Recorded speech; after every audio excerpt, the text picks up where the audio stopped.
Hello, everyone, and welcome. I'm Prahita from the ML Industry Program at the Cohere Labs Open Science Community. We're glad to have you with us for today's session. So, our talk today focuses on persona-guided personalization, a key challenge in building AI systems that adapt to individual users without relying on explicit identity labels. We're pleased to be joined by Aditri Bhagirath, a machine learning engineer at Onton. Aditri earned her MS in computer science from Stanford University, where her research on persona creation was published at ACL. Prior to that, she spent 4 years at Meta building large-scale community chat experiences across Messenger and Instagram. Her work bridges research and applied ML with a strong emphasis on personalization and user-centered design. In today's talk, Aditri will introduce SynthesizeMe, a method for inferring latent user personas from interaction behavior. She'll demonstrate how persona-guided prompting improves LLM-as-a-judge accuracy and how these persona representations can be used across ranking, generation, evaluation, and feedback loops in real-world systems. We encourage you to participate and ask questions throughout the session, so it'll be interactive. With that, I'm thrilled to hand things over to Aditri. Thank you so much for being here. Awesome. Thanks, Prayatha, for that introduction. Hi, everyone. Thanks for joining us today. I'm just going to start sharing screen. Let me know if you can see it. Perfect. Awesome. Great. So today I wanted to talk about some of my recent research around persona creation. And this is actually a paper that was published in ACL in 2025. And today I wanted to talk about how we can create persona-guided prompts for personalization and create personalized reward models. So in this context, reward models essentially just refers to models that can predict users' future preferences based off of their prior preferences. So just to give you a brief overview of the roadmap, we're going to start out by talking about the problem, specifically what singular alignment versus pluralistic alignment is and why personalization is hard across multiple diverse profiles. We'll talk about some of the recent work around personalization. We'll talk about SynthesizeMe specifically and how we can discover latent user preferences from very minimal feedback and very minimal user data. Then we'll talk about a new evaluation benchmark that we introduced called Personal Reward Bench and motivate why we thought that this was necessary.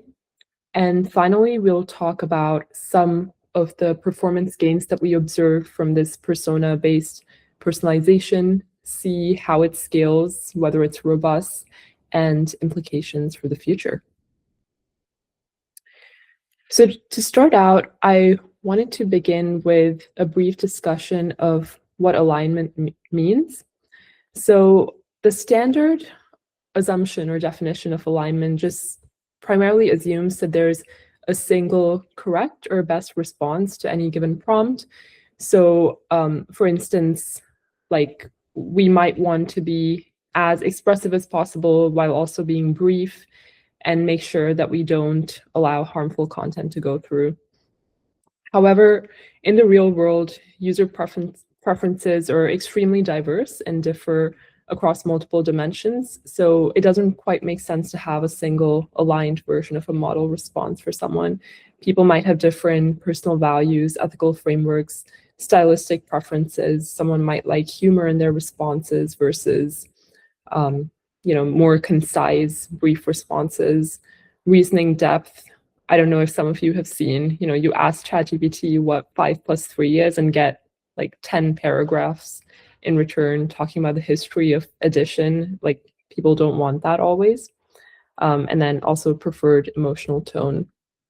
So there's a lot of different axes that we can consider. And yeah, this is just talking about, how we have different axes for preferences. Different users have different preferences.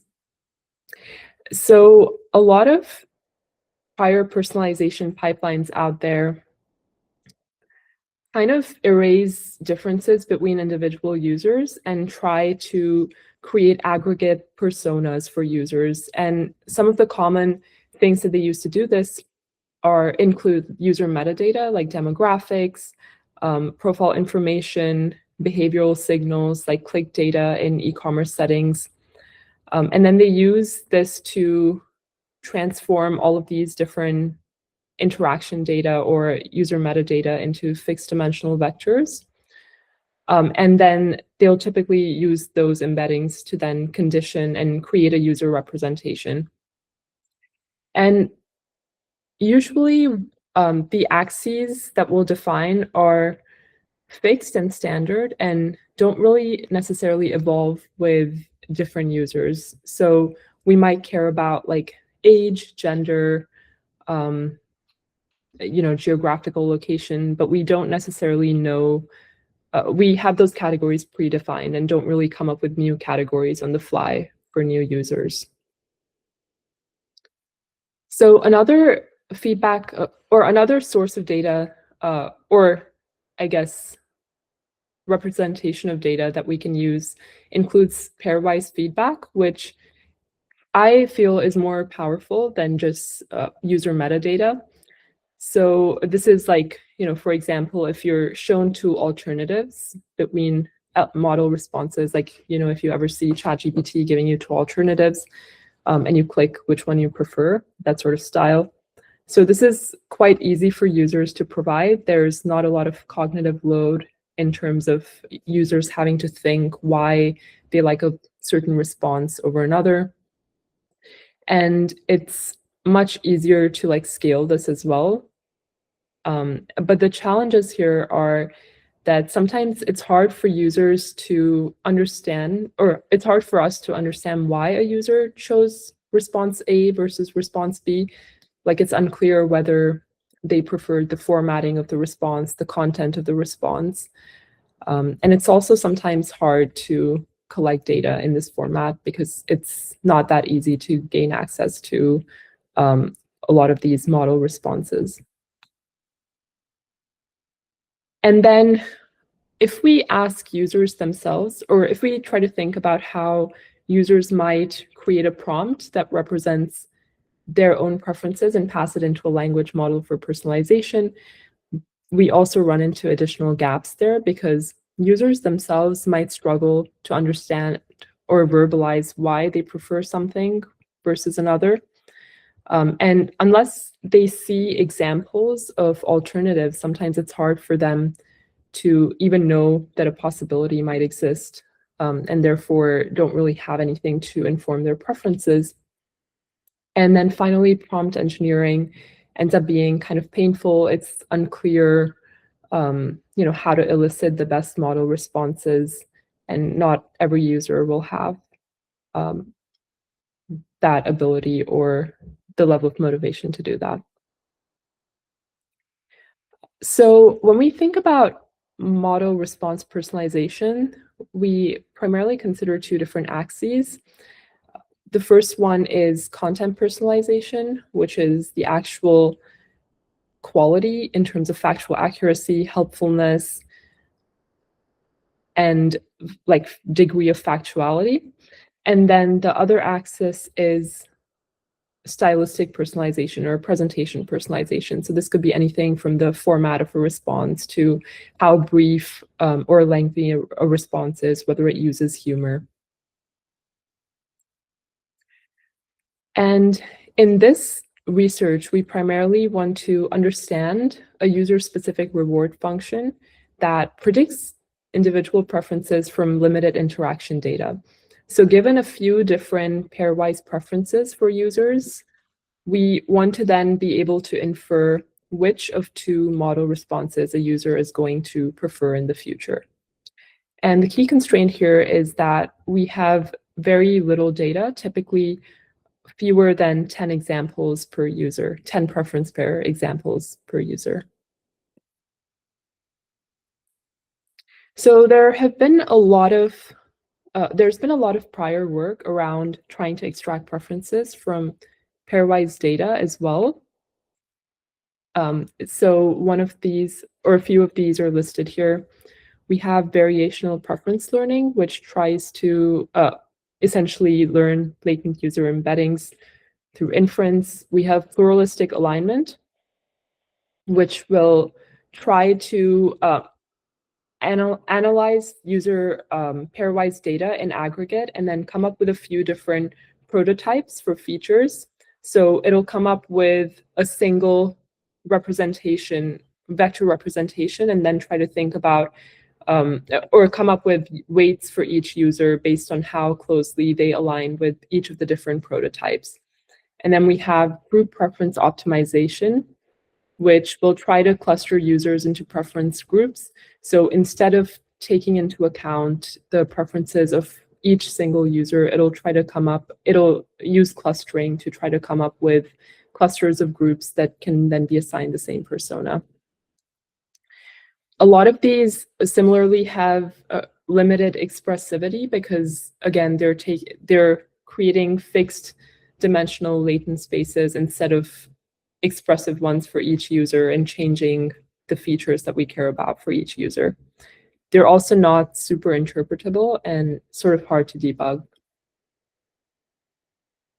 So the method that we set out to develop satisfies 4 key requirements. We wanted to work with low data settings, so 5 to 15 preference pairs per user. We wanted to be discovery driven, so we don't want to assume that we know the preference axes or predefined dimensions. We want it to be interpretable, so we want to create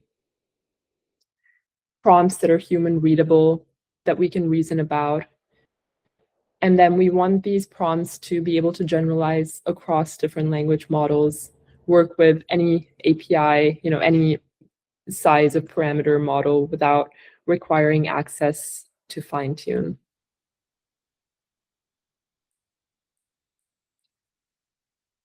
And so rather than learning these opaque embeddings, which are not super interpretable, we use LLMs to hypothesize why a user might prefer certain responses.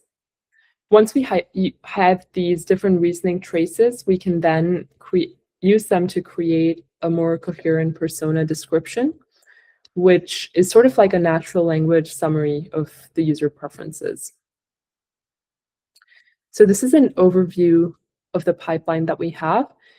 We have a given user a bunch of preference pairs. We know that they prefer certain things over another. We ask the large language model to come up with hypotheses for why a user might prefer one response over another.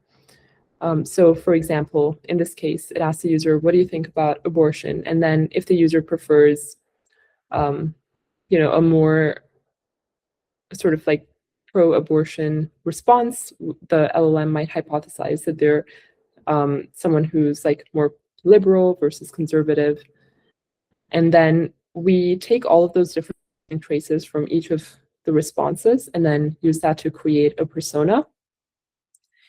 And then in the third step, we pick only those demonstrations or examples that align with the reasoning traces to come up with the maximally informative examples.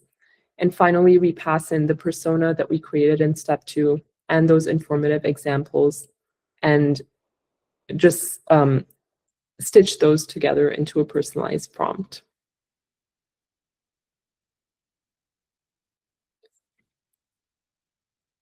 So this is just the problem setting in terms of what we have. All we have is users' preference data. We don't have any demographic information about the user, no other data whatsoever. All we have is preference pairs for a given user.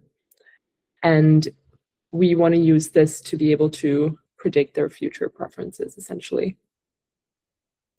So this is a brief overview of our bootstrap reasoning pipeline, which is what I talked about in step 1 of this pipeline.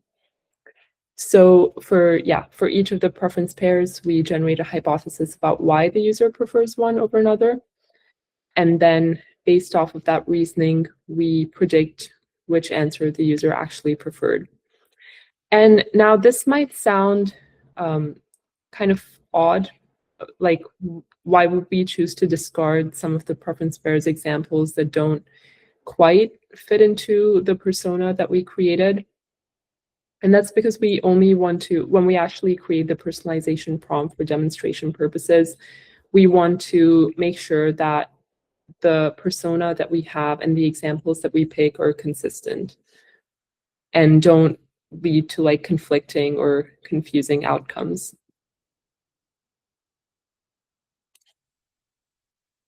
So yeah, this is just a brief overview of why this process works.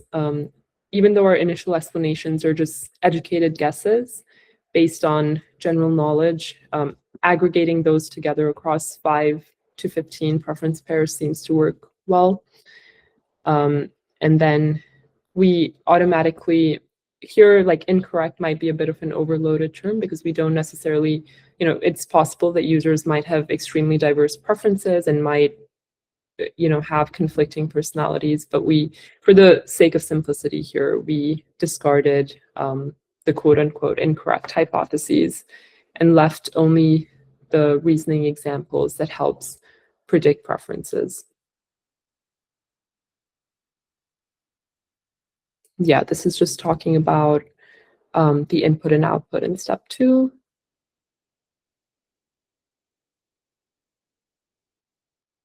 Yeah, same thing here in terms of discarding the preferences that we don't really need. And then this is sort of what the final output looks like. We have the persona for a user, and then we have each of those examples that we didn't discard in step 2.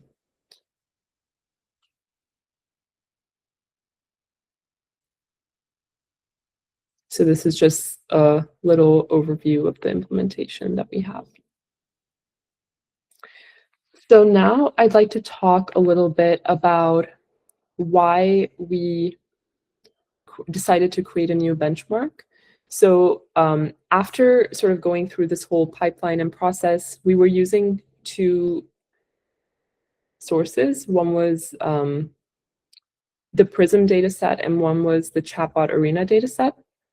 And what we noticed was that like a lot of datasets out there aggregate preferences across all users. So they'll like group by users, won't really keep individual user profiles. And the evaluation focuses on pretty universal quality metrics like degree of factual accuracy, informativeness, but isn't really measuring against what an individual user is likely to prefer.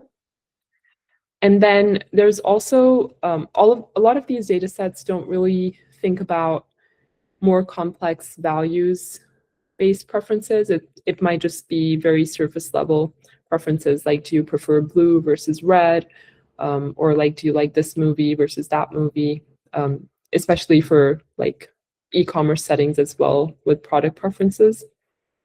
So they're a little bit more trite compared to like heavier preferences. So these are the 2 sources, as I said, for personal reward bench, which is the benchmark that we introduced. The first is Chatbot Arena, which is real-world open-ended conversations with pretty diverse user interactions. There's a lot of different domains that users talk about. So think of it kind of like ChatGPT interactions. And then the second data set is the Prism data set, which specifically centered around interactions, like value-based interactions. So controversial topics like, gun violence, abortion rights, to elicit like genuine disagreement from users and actually understand what their opinions are on primarily ethical dimensions. And both of these sources are valuable. I wouldn't say one is more useful than the other. Both of them are quite helpful. And we applied a filtering pipeline to both of these where we retained users with sufficient interaction data. So we filtered out anyone who had less than 5 preference pairs, just because that, like, below that is just a bit too low to generalize and create personas that are high quality.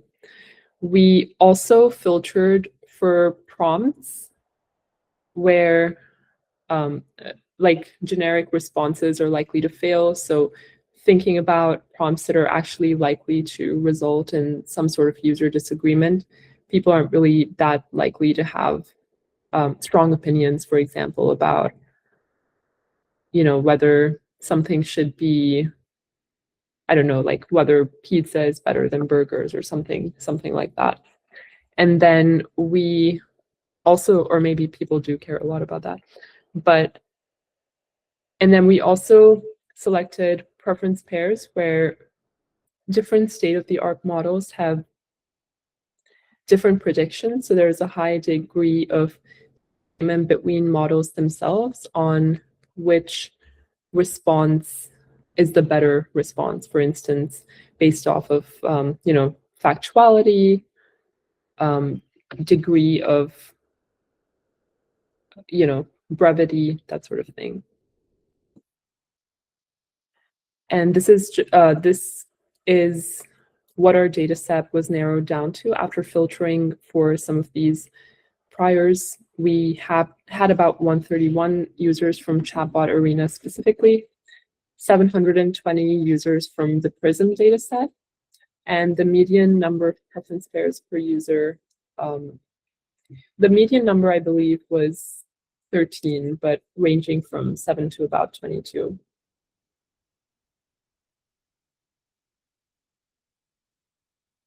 And then in order to evaluate how good we were at predicting future user preferences based off of past user preferences, we ended up splitting by user to ensure that we didn't have any test leakage here.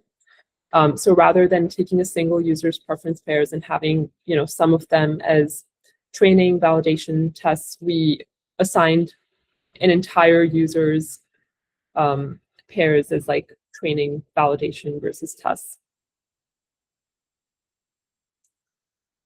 And we saw that after creating these personalization prompts, which includes the persona plus demonstrative prior examples, we have about a 4 to 5% improvement over existing state-of-the-art models like VPL, PAL, and GPO that we talked about earlier. And this is for specifically LLM-as-a-judge pairwise accuracy. So given any future pairwise data points, we're able to predict with about 76% accuracy which one a user is likely to prefer. And all of this was achieved through prompt-based personalization alone, no fine-tuning required, and so this makes deployment quite practical across models. A few different trends that we noticed. So performance gains are consistent across multiple dimensions. When generating the prompts, we definitely noticed that the personalization prompts improved quite a bit from smaller models to larger models, which makes sense. And also, the personalization prompts that we use to steer future model responses also benefit more as the model grows larger, which makes sense as well. There were consistent gains on both Chatbot Arena and Prism benchmarks. So whether it's value-based preferences or more general diverse domain preferences, we're able to have improvements on both. And then we saw that demonstrations, like the examples of pairwise preferences plus personas together perform best. And we tried several different experimental settings where we had the persona only, demonstrations only, both in aggregate.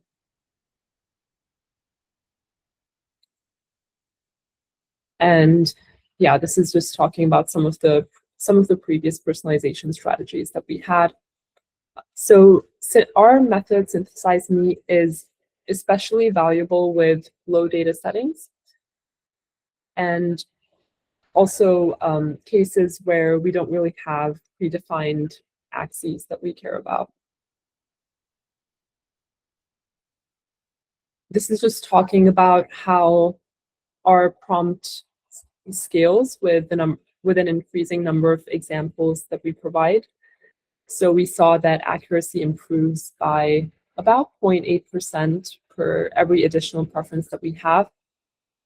And this is just a graph showing average accuracy.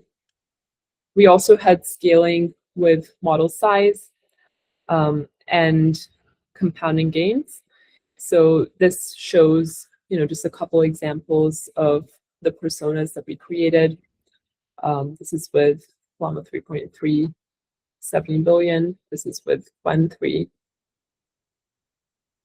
So pretty kind of similar, just the Llama one is a little bit more descriptive. And then we also wanted to check whether these personas that we generated actually aligned with the user's true preferences, and wanted to make sure we weren't just hallucinating and speculating about why a user might prefer certain things over another. And so the way we did this was comparing SynthesizeMe generated personas to users' self-described preferences, which were contained in Prism, wherever these preferences were available. And we found that personas match user self-descriptions significantly better than random, with very high accuracy. We also tried to cluster and see what facets started to emerge when we created these personas. So clustering, we saw a lot of them focusing on features like analytical depth, whether a user prefers structured, unstructured information, degree of curiosity, accuracy, balanced perspectives, creativity. So a lot of different variables being captured here. So this is, the reason this is so powerful is that we can just take these prompts and demonstrations, enter them into another language model, and reuse them, deploy for very cheap without having to fine-tune over and over. And personas are quite portable across model families, be it Gemini, Llama models, API-based models versus open source. So this is an analysis that we did on cross-family robustness, at least several months ago. This was the case. So the biggest improvement was for LLM-as-a-judge cases was seen for Llama models, the GPT family of models, followed by Llama models, followed by Qwen, and then finally Gemini. Not quite sure why Gemini was lower than the others.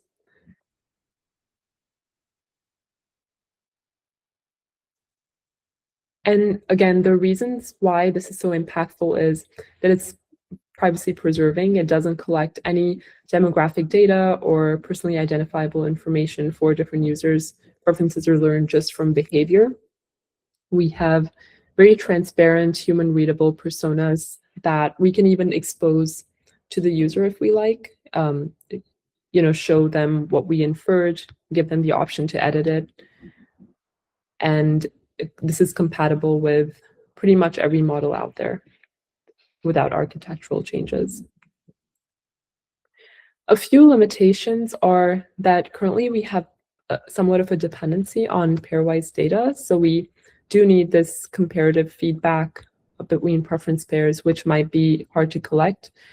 The way that we did this in our study was to actually create our own ChatGPT style chat interface and then have subjects interact with that over time.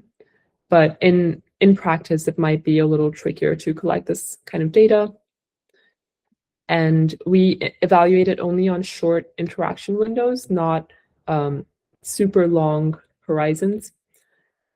So definitely could run the risk of getting siloed into very narrow preference categories or have jitter when having many different kinds of interactions in a short period of time.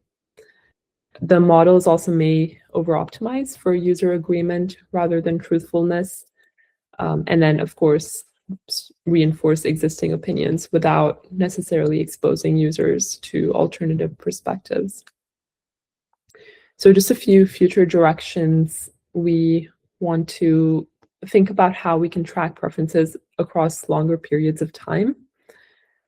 We want to make sure that we can detect changing preferences and also take those into account. So in our current research design, we were rejecting the preferences that didn't quite align with our bootstrap reasoning, but we want to see how we can include those.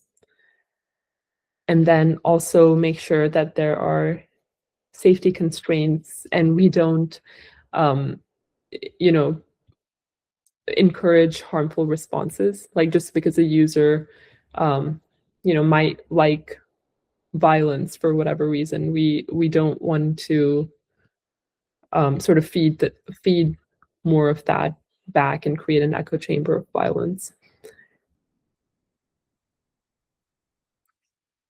And yeah, so this is just the takeaway. In my opinion, the core takeaway is that personalization shouldn't require knowing the preference axes and that we care about ahead of time. It should discover them.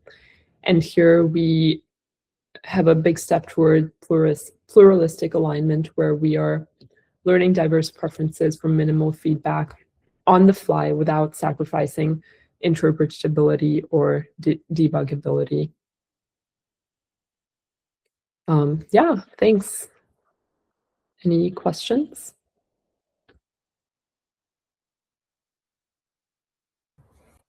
Thanks, Aditi. Yeah, of course. Yeah, so we'll just wait for a couple minutes and see if people have any questions, or if not, I'll jump in and ask a few because I have a bunch. Sounds good.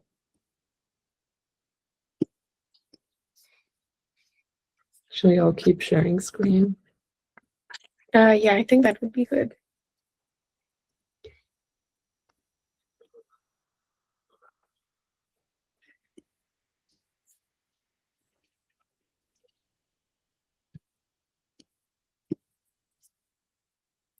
Maybe I'll start with one question, and then I'd kind of like to hear thoughts from the audience. So looking back at like when you were working on it and writing the paper, so for Synthesize Me, or like considering it as a pipeline as a whole, what do you think were like the most important design decisions that kind of mattered the most for performance? Yeah, I would say, first of all, narrowing down to the users with at least 5 to 15 preference pairs, making sure that we selected preference pairs that were maximally informative, so those that were likely to have disagreements, not like, oh, do you prefer red shoes versus black shoes, but more sort of weighty choices. Also thinking about how to prompt the model to actually create the persona based off of preference pairs. So we used DSPy, which is a prompt optimization framework, to figure out the best prompt that we should actually use to create the personas. So I would say those three things. I see your question. Yeah, Ankita, go ahead. Yeah. Hi, Aditri. Thank you so much. This has been really fun to listen to. Super cool stuff. I was wondering, I guess like just if someone had to do a optimization when it's not pairwise preferences, but let's say there's multiple preferences. So like let's say for example, so I work on a mental health app called How We Feel, and we're just like in beta, we're experimenting with using AI to give you patterns or insights based off of your data. And we could possibly have a human in the loop, like user review feedback, right? Where they say what they like and what they dislike. And it could be off of, let's say, 5 to 7 insights that we share with them. So I'm curious if this broad set of principles works for an N of 5 preferences, and even if it's not strictly pairwise. Yeah, totally. I would say this broad principle of bootstrapping reasoning, generating personas, would generalize quite well. Might have to make a few small tweaks to the prompt that you use for persona creation and the way that you input like the demonstrations or examples, but it should work pretty well still, especially if N isn't like too large. Okay, thank you so much. And I have a follow-up based on what you said. So, um, the personas that you mentioned, so you described sort of a few different persona archetypes. I think I might have missed this, but were you feeding, let's say you classified someone into being one of these personas, did you feed them the personalized prompt for that persona, or was the prompt personalized to an N of 1? So was it personalized to every maybe sub persona of that person, or was it to the persona that they were clustered or classified as?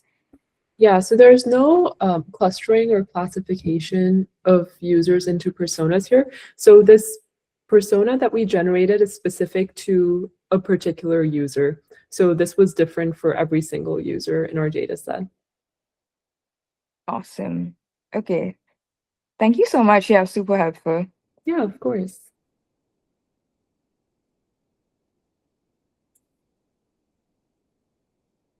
Yeah, I'm just going to give folks a few seconds to think, so feel free to jump in.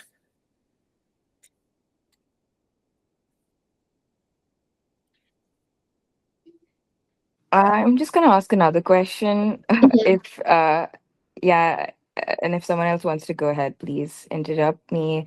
So the question was, it's a bit tactical, and again, may have missed this in your presentation, but um, is it?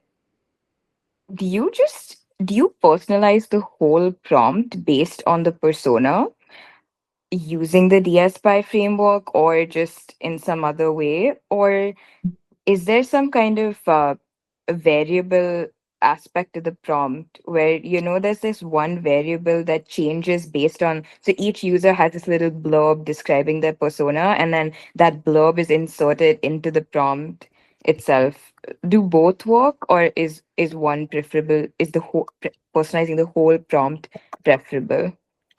So the DSPy was only used to find the optimal prompt to actually generate these personas. Okay. We tried, different prompts like, create a maximally expressive persona with the following examples, like just different wordings of what to use to best Okay. generate the personas themselves. Okay, and once you had the persona, did the persona just get injected as a variable into the meta prompt for the final output? Or yeah. For the final output, we just took the persona and then some of the best like examples that we found from the preference pairs that are the most informative and just stitched the two together. So then each user has their persona plus a few examples of their preferences. Amazing. That's super helpful. Thank you. Yeah, of course. Since we're on the slide, I'll probably ask a question on this. So you mentioned that during this bootstrap reasoning step, you kind of like discard any hypotheses that kind of don't really match, I guess, or are conflicting. So could you talk a bit more about how sensitive the framework or the process is to kind of like these incorrect early hypotheses about a user? Mm-hmm. So we tried like different strategies. So in some of the cases, we would include all of the prior interactions in the final output, and then results degraded by, so with that, we had a performance boost of about 2.5 to 3% instead of 4 to 5%. So it definitely did result in some performance loss. Yeah, I think that makes sense. So do you think it's because of the chain of thought reasoning step, then the robustness change, is that probably because of that, or do you have any other things that you would kind of attribute it to? Yeah, I'd say that it sort of results, if there's like many conflicting pairs, then it's somewhat hard to, if we have a certain persona and then we have examples that don't quite match the persona, it can be a little bit confusing for the model to understand what to weight more heavily. Yeah, that makes sense. I think someone, Shudanshu, also has a similar question, or like slightly relevant question. So he asks if the results kind of like change with different models because you use the final persona creation that is like dependent on these reasoning traces. So how does that kind of like apply, or how does it affect the results when you're using different models and with different reasoning and different budgets for these reasoning methods? Yeah, I'd say, yeah, if I can go to that slide where we tested the personas with a bunch of different models, we found the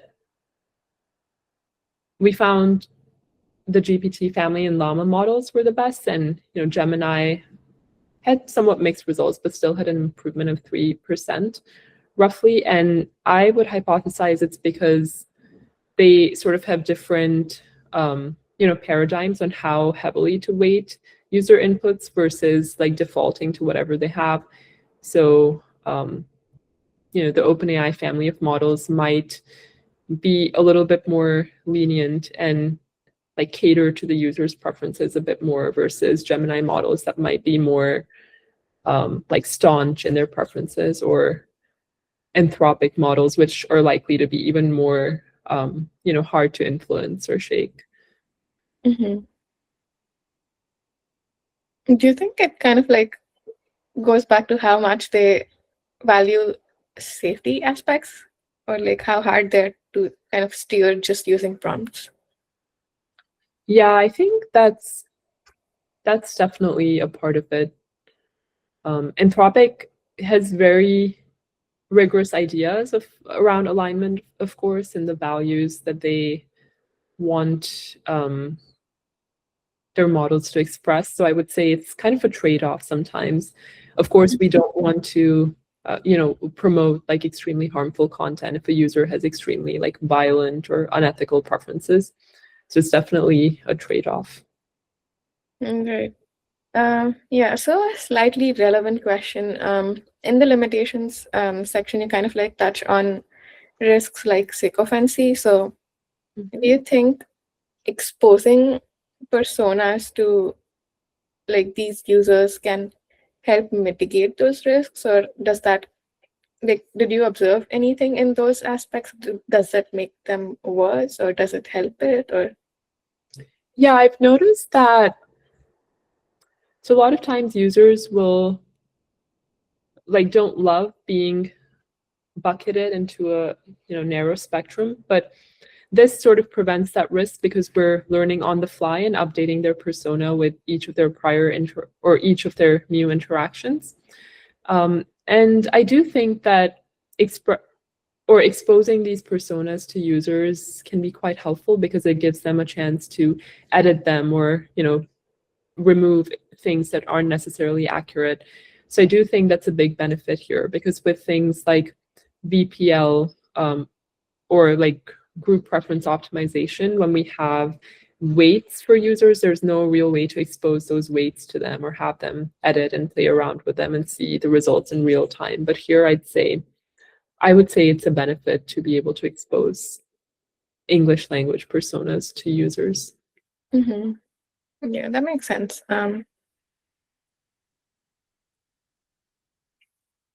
Go ahead, Jay. Hi, I have a follow-up question from Ankita, I think, a little bit on that.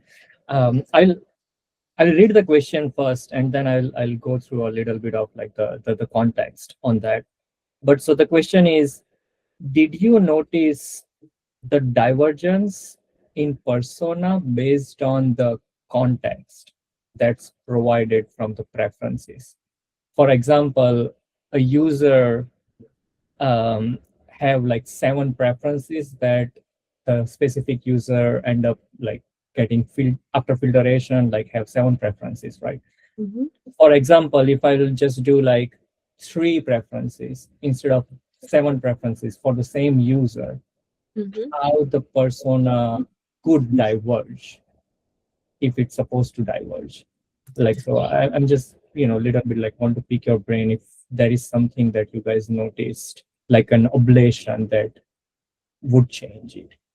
Yeah, definitely notice a decrease in qualities for the personas created. So when we were running our experiments, we initially tried with a smaller number of personas, even like 3 to 4, and then didn't really notice that we weren't really able to predict future preferences super well based on that. So that's why we decided to restrict to users that have 5 to 15 preference pairs in order to create those personas. Okay, I see. And so again, like the number was important in that sense, but Mhm. then if the number goes up from Mhm. whatever the base threshold is, Mhm. uh, will it change the persona, like the specific archetype of that user? Like the Yeah. user more empathetic or less empathetic in the language description.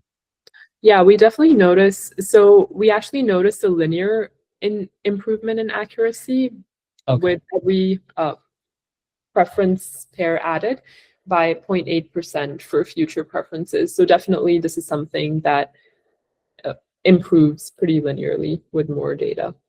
Okay, I see. Thank you. Yeah.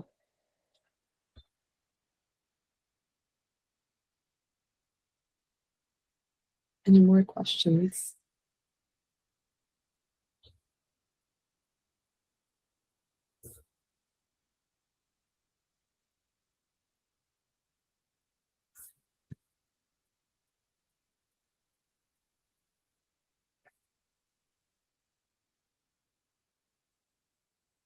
Yeah, also feel free to type the questions in the chat. I can just read them out.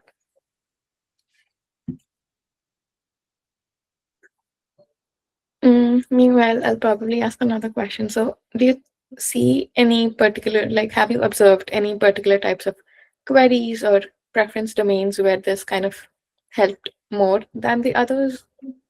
Yeah, definitely values-based preferences. So, like human rights stuff, Mhm. or but it was still pretty. It did still increase accuracy for more trivial preferences, but definitely values-based tends to be more robust.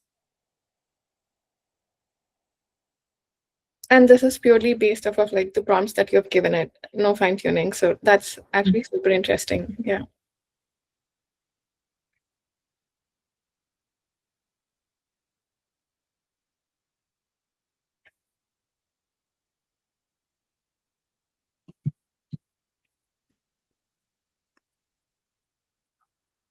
We'll just stay online till 9 in case anyone has more questions. Mm-hmm.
I had a question on costs.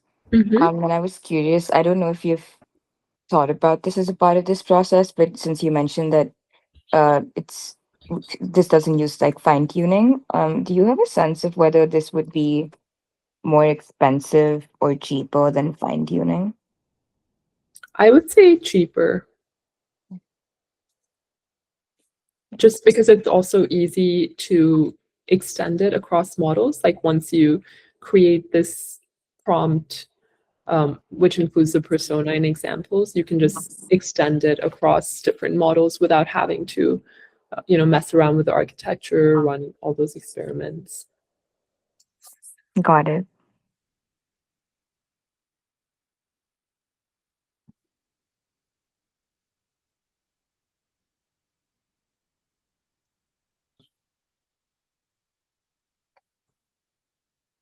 So would you say this is kind of similar to having like a model per user, sort of, because they have their own like specific prompt? Yeah, it's kind of like, yeah, pretty much. Almost like a, yeah, personalized reward model for each user. Hmm. Do you think this could work if someone just enters in natural language what their preferences are? Just your intuition on this. Like if they just typed in feedback and said, "Hey, like just give me more of this and less of this," and instead of having preference pairs, you kind of just have natural language feedback from a person about what they would prefer to see more of. Just curious if you have any intuition on that. Mhm. It's possible, and we actually tested that, but it's not as effective as learning from their preference data because often users don't really know how to express why they like something more than something else. Like, do they prefer the content? Do they prefer, the presentation, use of bullet points versus not? And sometimes there's a lot of unknown unknowns. Like if a user hasn't seen an example of something that they like more than another thing, then it's hard for them to even express what their preferences might be in an unseen situation. Got it. Yeah, that's really interesting. Yeah, because the preference pairs captures a lot more nuance, I suppose, about specific types of outputs that they're getting. Mm-hmm. Okay. I guess I have a follow-up question. So, um, yeah, sometimes like we mentioned, the users might not really know why they like something. So, what level of detail, like in these personas, did you think helped the most? Like just giving them high-level preferences and saying, "I just like this," and not really like giving a reason behind it, or do you think having more like concrete behavioral cues sort of like helps it more? Concrete behavioral cues. Could you give an example? As in like giving more context, basically, like I like something because of this, or this is the reason why I don't like it, or maybe also explain like a few past experiences that might have led to it, things of that sort. Yeah, so that definitely could work. Um, but the only challenge there would be that it's hard to have this happen in a real world setting because it then places a lot of cognitive burden on the user to think about why they prefer a certain response over another. In fact, we notice even with scoring based mechanisms where we would ask a user to score one response versus the other, performance kind of dropped because users would just pick a number, and Mm. versus like if it was just clicking yes or no versus with two options, it's actually a lot easier for them to do that. That makes sense, but it would definitely kind of like improve if the user were to give such kind of like context. Is that It's accurate. Yeah, I would say so. Definitely. okay?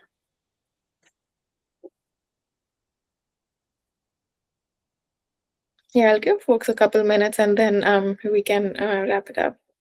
Yeah, sorry, I joined a little late. My Mhm. name is Shubneet, and I work as a I work as a product owner for one of the banks in AI division. So do you have few techniques for evaluating the uh, generative AI output? Like, is there some benchmarks which we can use to validate, or some how to structure the prompts for uh, those validations? Can you put some light on that? So we measured accuracy just by looking at how well the prompts were able to predict future user preferences given these examples of their pairwise preferences in the past. Okay, so you said we need to provide the historical data to understand the preferences, or Just so the persona plus a few examples of their historical preferences. okay, persona plus. Okay. Yeah. Mm.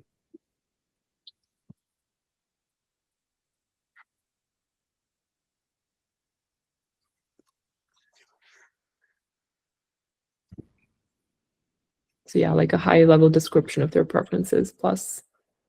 Yeah, Mhm. I've been using this LLM as a judge evaluation system Mhm. quite often, but I feel this we are still not there in terms of LLM capabilities to uh, to fully relying on them, because yesterday I was even if they can't do a exact rounding off. Sometimes I find, like, I was using GPT and Claude, so I was seeing the rounding of issues with those LLMs. So um yeah, is there any I'll say uh, structure?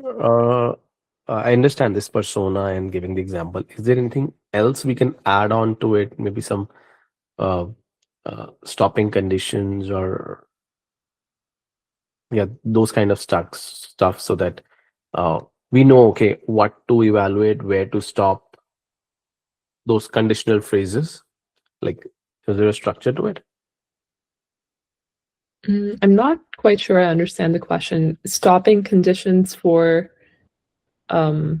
what exactly? Let's say I want to evaluate. Let's say I created a a news article based on how the fund has performed. It has some numbers, and I'm giving you those numbers also, and I need to see, okay, whether this article that has been generated through AI contains the exact numbers. They have the exact meat. They talk about the same context.